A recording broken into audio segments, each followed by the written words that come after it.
Resurrecting Poplar Island is produced in cooperation with the University of Maryland Center for Environmental Science, leading the way toward better management of Maryland's natural resources and the protection and restoration of the Chesapeake Bay. And by the following.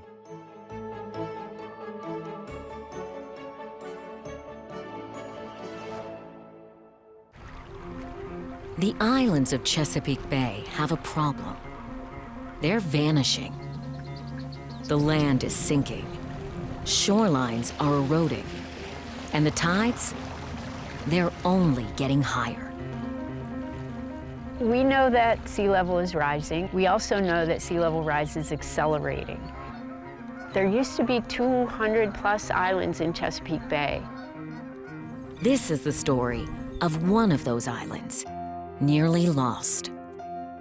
By the 1920s, all the full-time residents on the island had to move off the island due to erosion. They estimated that by the year 2000, the entirety of Poplar Island would be washed away. But it was saved by a solution of staggering ambition. This island would not exist without the need to beneficially use the material coming from the approach channels going to the Port of Baltimore. In the beginning, you see it on paper and you really don't know how well is this going to go. It ended up being better and something more than I could even imagine. Nearly 3 decades and more than $1 billion later, Poplar Island is a stunning sanctuary, one of the most studied places on the planet. I would say that hands down, it is one of the most ambitious environmental projects certainly that I've ever seen. Daring not just to reclaim the land, but to recreate an entire ecosystem. It is a resurrection.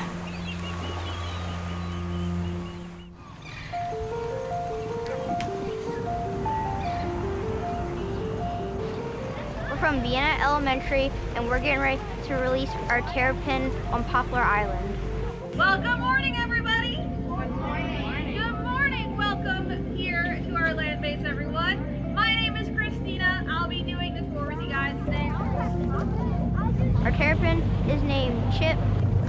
We've been feeding him little fish, and we've been measuring him, and he has grown to the size of a cheeseburger. Chip, the diamondback terrapin, is going home. Accompanying him on this bittersweet journey is an excited group of 3rd graders, ready to explore the island habitat where he hatched. All school year, they've learned that this place, Poplar Island, is exceptional. Now, they're about to find out why. But welcome to the island. This is a great island, and we're glad to share it with you guys today. My name is Christina Motley. I am a senior environmental specialist here on Poplar Island. I do everything outreach. So during our tour season, which lasts from April to the end of October, I'm pretty much on tours all day, every day. So beneficial use is using dredged material that we have to dredge out of shipping channels and using it in a way to restore habitat. The most effective way to restore habitat is to find an island and rebuild an island. You guys know why we're rebuilding the island? Erosion. In the 1990s, Poplar Island was just a few wispy bars of sand, waiting to be swallowed by Chesapeake Bay. But in a dramatic reversal of fortune, it was chosen as the site of a massive ecosystem restoration, a plan born from the need to keep commerce moving. Each year, sediment must be dredged from the Chesapeake Bay bottom, so cargo ships bound for the Port of Baltimore can navigate the shallow waters without running aground. All that silty material has to go somewhere, but legally, it can't just go anywhere. The 1,700-acre Poplar Island has the capacity to hold 68 million cubic yards of dredge material, about 40 years' worth. But this project is about more than containing dredge material. It's about transforming it into something valuable. This is very important habitat that is very much on a decline. The reason why these remote islands are so important is because they are separated from the mainland, which means they're separated from a lot of the mainland predators and a lot of the mainland hazards. An ideal place for hatching chicks, like this young least tern, only about a day old. When we get up here, there was one laying that was acting like it was incubating. So it might have a new nest, we'll see. Biologists with the U.S. Geological Survey are monitoring how least and common terns are using this habitat as the island continues to develop. I don't like that egg closest to me. It's lost its luster. Yeah. I'm not willing to call it bad yet, but just one of those where my gut tells me. We're moving through every colony, and we're marking all of the nests with those individual identifying numbers so that we can see which nests throughout time are succeeding, which are failing, and then banding all of the chicks to understand fledge success. How are we actually contributing to the broader population? So that tells us a lot about on poplar what's driving success in individual locations, what habitat's being selected. And when necessary, they work with U.S. Fish and Wildlife staff to discourage nesting. They really like that under construction habitat. So as sand piles are coming up and being moved from place to place, they're really big on trying to nest in those areas, which of course is a little difficult for ongoing construction. It's not just terns that like to nest near heavy equipment. Shortly after construction began in 1998, Willem Rosenberg of Ohio University was called in to investigate reports of terrapin nesting. I first came out to Poplar Island in 2002, and I got sort of a panicked call from the Army Corps of Engineers. They were particularly concerned about where the turtles were nesting. 2 decades later, Willem still spends his summers on Poplar, tracking terrapins and their offspring with a group of students he calls the Turtle Crew. The terrapin population has been growing rapidly in Poplar Island. There are no raccoons and foxes, which decimate terrapin nests on the mainland. Oh, bingo. Yep, there's one little guy. We have very high survival rates of the nests. That survival rate turns into lots more baby turtles. Each year, they tag about 1,000 hatchlings. Most get released right away, but some are selected for classrooms around Maryland. Tiny shelled ambassadors, touting the success of Poplar's ecosystem restoration. When they hatch, they're about the size of a quarter, and so they're more susceptible to predators.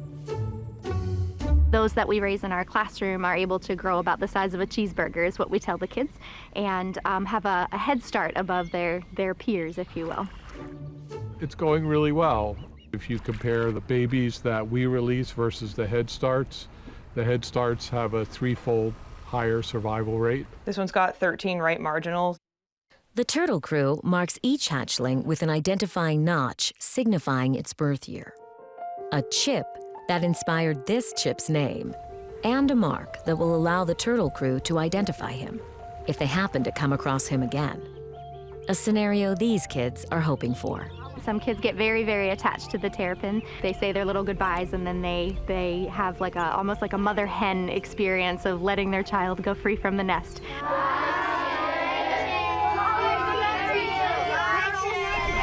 Are we ready? Yeah. Okay, are you sure? Here we go. Don't do it. Don't do it. Crawl back. In the water. Funding for the massive Paul S. Sarbanes Ecosystem Restoration Project, as it's formally called, comes from the Army Corps of Engineers and the Maryland Port Administration. By the time it's complete, likely sometime in the 2040s, another restoration will be underway on Dorchester County's rapidly eroding James and Barren Islands. Plans for this mid-bay project rely on lessons learned on Poplar. James Island is very similar to Poplar Island in how we're going to construct it. I think it would have been much more difficult had we not overcome some engineering, challenges way back in the beginning of Poplar Island. The footprint of the reconstructed Poplar Island was designed to mimic that of the original, so as not to disturb historic oyster bars and other precious bay bottom life. The perimeter is made up of large containment dikes, built with imported stone, and sand dredged from the island's interior. Geotextile fabric keeps the sand in place, and layers of stone finish the job. Individually placed boulders fortify the more exposed western side from wind and waves. A network of cells, separated by dikes, make up the island's interior. Each can hold varying amounts of dredge material. I remember the big trucks out there. Yeah. It was a massive undertaking from the very beginning. Justin Callahan and Chuck Fry were there for those early days. I got a call from my boss that said that the Corps of Engineers was going to build an island somewhere in the Chesapeake Bay, and they needed a pretty large region surveyed. So of course I'm scratching my head thinking, you're gonna do what? You're gonna build an island in the middle of the Chesapeake Bay? Justin was to compare present-day Poplar to the original survey, taken in 1847. Back then, it was found to be more than 1,100 acres. What Justin observed in 1993 was not that. Maybe 4 to 5 acres at the time. And I'm talking little chunks of land. We were talking about putting roughly a 1,200 acre island where none existed right now. So pretty hard to conceive. Perhaps because it hadn't really been done before. Hard Miller Island near Baltimore had been built to hold dredge material and create habitat. But the ambitious wetlands restoration that today defines Poplar's success was at that time the project's biggest hurdle. You know, we knew exactly the materials we were going to build containment with, sand and armor stone, and those were not very challenging. We had studied those and knew exactly what we were doing. The uncertainty with, building wetlands out of dredged material that are varying thicknesses was going to be the engineering challenge that we had. It's basically the consistency of like mayonnaise, or maybe when it improves, it's more like peanut butter. As Poplar Island's current project manager, Katie Perkins knows all about building with peanut butter. When the dredge material is placed on the island, it's about 90% water and 10% solids. We always tell people it looks like it's safe to walk on because the top looks so dry. It's really just a crust sitting on top of several feet of very wet material. It takes time and active management to dry it out. Right now they're digging a perimeter trench. The perimeter trench really helps provide a spot for the water to discharge out of the dredge material and come out to the sides, and then the water can be pumped out and removed. Every wetland cell we complete and design, we then monitor it for several years to see how it's doing. And if you build it, they will come. Mammals, like muskrats and white-tailed deer, and several species of reptiles besides terrapins populate the island. Migrating monarch butterflies use it as a critical stop to rest and refuel. And then there's the birds. More than 260 avian species have been recorded here since restoration began, many of them by Tim Carney. Yeah, I work for Maryland Environmental Service, and the short version is I'm the bird guy. Most of my job is monitoring the birds at 4 of our dredge sites. So twice a month, I go to each site and I just start where I start and count every bird that I can find until I finish. And we're finding that a lot of really unique birds to Maryland are using our sites and not necessarily other sites in the vicinity. I think our wetlands are extremely healthy, and that's another reason why they're attracting all these unusual birds. Mallard coming in, another great egret flying over. For avian enthusiasts, like the members of this local bird club, you could say Poplar's a bit of a bucket list destination. The public is welcome to visit the island, but only on sanctioned tours.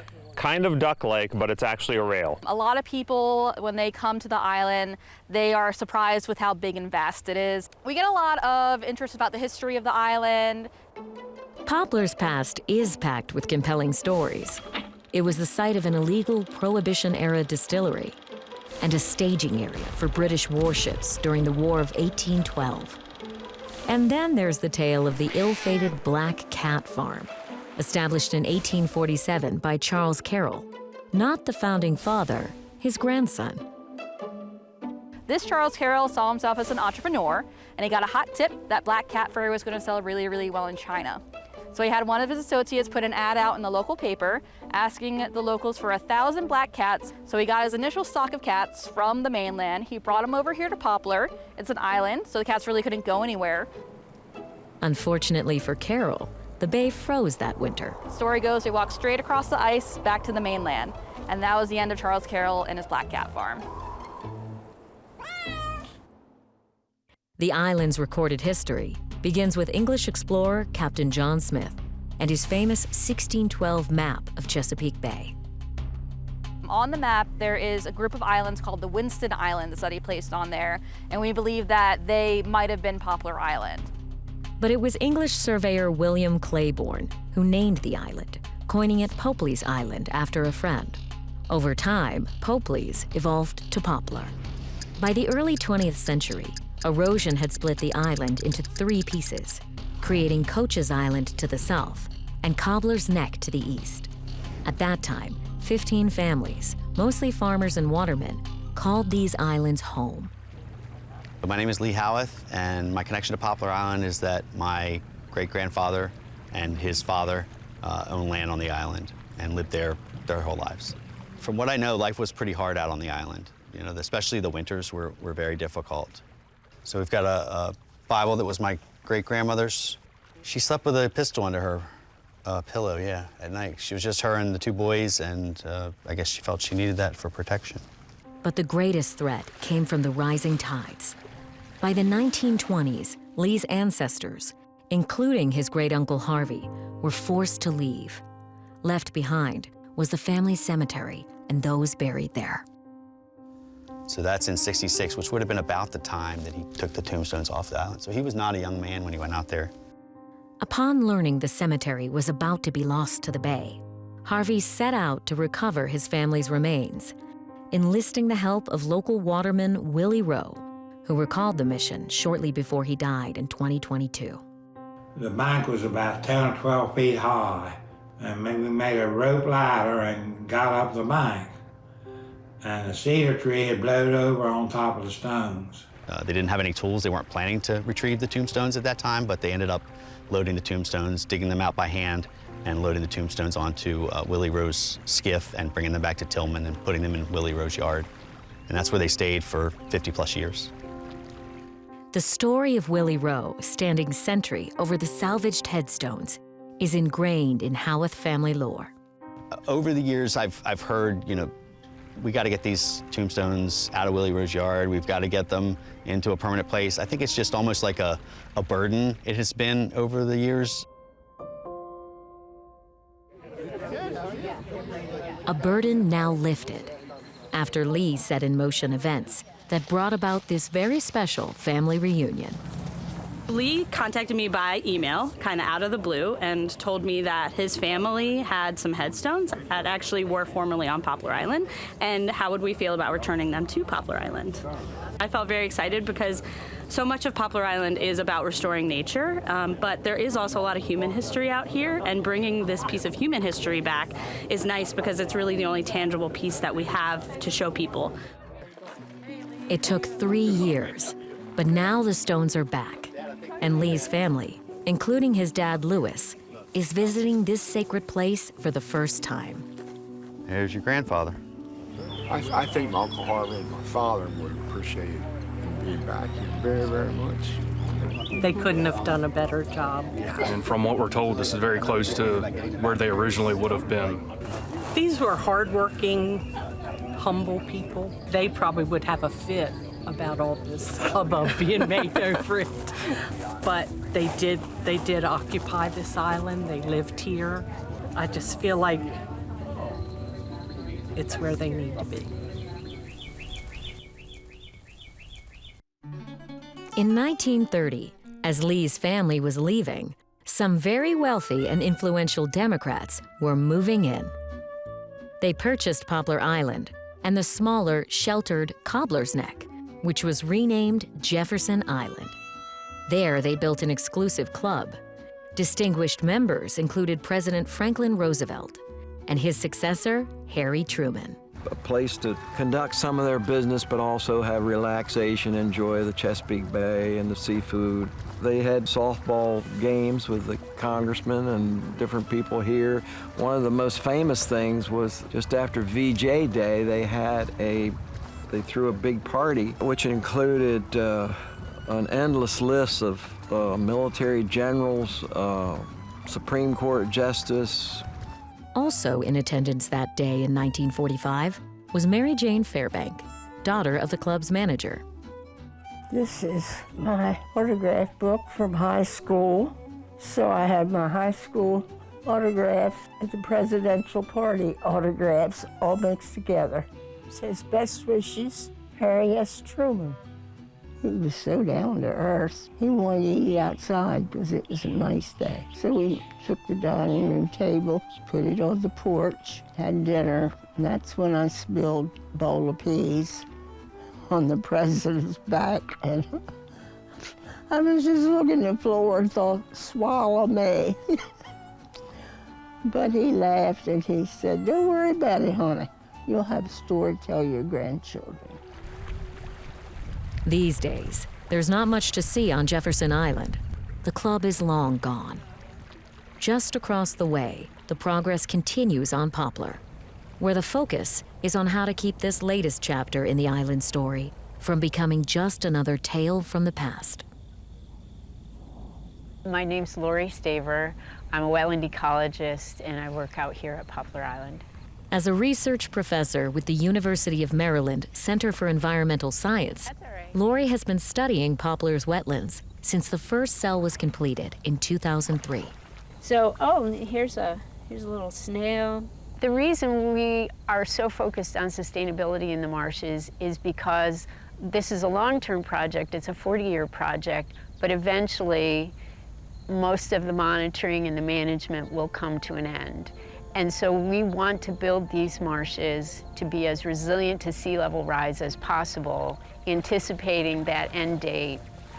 Marshes are able to keep up with sea level rise in two ways. They trap sediment that's suspended in the water column. So as the flood tide moves over the marsh, the water velocity slows down and those particles in the soil settle out.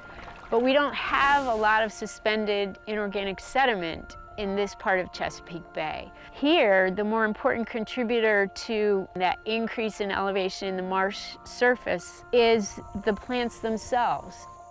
At the end of the growing season, most of the plant material that dies decomposes, but about 10% doesn't. Instead, it adds to the organic matter in the soil, and over time adds elevation. The plants are helping the marsh keep pace with sea level rise. Okay guys, so we're gonna do sites 1217 and 1215 today. By measuring the plant material above and below ground, Lori and her students can tell how the marsh is doing.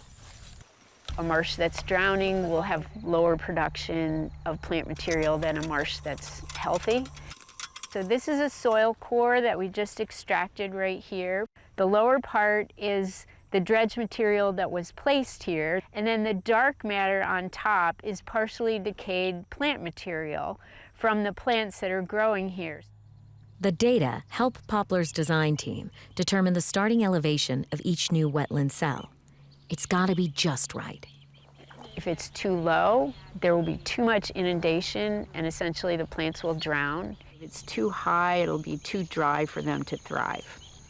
The really great thing about this project is they invest in monitoring, and then we use that data and that process to improve our approach going forward. And that's how we're able to adapt. While Lori's team looks at marsh elevation, Matt Kendall, a marine biologist with the National Oceanic and Atmospheric Administration, is analyzing marsh design. Not all of these marshes are exactly the same. Some of them have wide channels, kind of like what you see back here. Some of them have these big pond features where it's open water. Some of them have bird islands with moats around them. Some of the creeks are fat, some of the creeks are skinny. The question is, do Chesapeake Bay fish like all of those different features equally, or is there something we can do in the future to maximize the benefit of future designs? Tag going in. Matt and his colleague, research ecologist Bethany Williams, have put tiny transmitters in hundreds of fish, crabs, and even terrapins, recording their movements with underwater receivers. All right, off you go, buddy. Go get us some data. How many detections do we have so far? 8 million. 8 million. So those little transmitters have been pinging away. All the fish and terrapins and whatever else have been swimming around. We've got 8 million data points to analyze out here to figure out what parts of the marsh they like the best. Reverse. Tagging the fish also allows them to track them if they happen to leave the island, which, as it turns out, they do. If you're anywhere in Chesapeake Bay eating a crab feast, it could be from a crab that spent its juvenile time here. Same thing for a striped bass. So it's all connected, and there's really a variety of benefits that this place has, not just for the people right here locally in this community, but up and down the East Coast. 1 month after Chip the Terrapin returned to the island, Willem Rosenberg is back too, tagging turtles and searching, as he has for the past 20-odd years, for freshly laid eggs. He's found hundreds of nests during his tenure, each one a tiny victory. The start of another yearly cycle, a sign that this place, this resurrection, continues to succeed. When I first came out to Poplar Island, I was incredibly skeptical. I've been really amazed at what they have accomplished. Is it identical to a pristine wetland that you'd find here on the eastern shore? No, but it's pretty darn close. When I look out here today, I'm pretty amazed by what I see. And I think most of the people that we bring out here are amazed at the scale and the success that we've achieved.